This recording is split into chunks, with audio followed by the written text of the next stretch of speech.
Well, it's a very cold day indeed in Paris, but it is, of course, spring, and that means only one thing, strikes and mass demonstrations.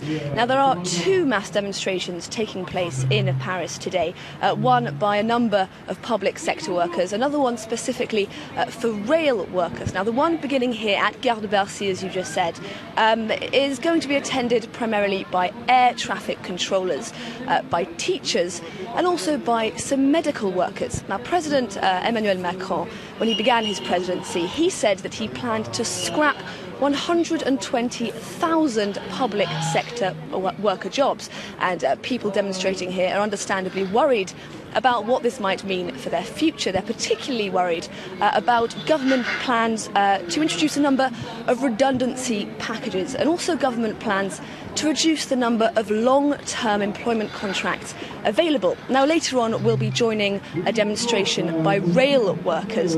Now, they're particularly infuriated by government plans to scrap the rail worker employment status, a status that for decades has allowed train drivers and other rail workers to retire in their early to mid-50s. It's allowed them to work fewer hours than other public sector workers, and it's also afforded them very generous pension plans. I spoke to one rail worker earlier today.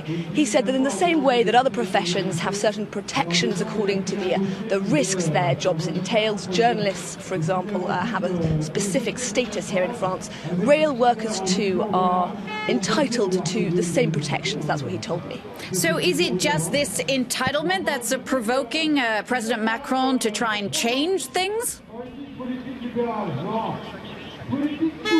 Well, French Prime Minister Edouard Philippe has said that French travellers, French commuters, are paying more and more money on the rails for a service that works less and less well. And he's absolutely determined to change that. The government says that running trains in France costs up to 30% more than it does in other European countries. And they believe that bringing rail workers' employment rights in line with other public sector workers is one way of reducing costs. But there's also another major motivating factor here, and that's the fact that as of next year, French regional and national passenger lines are going to be opened up to external competition.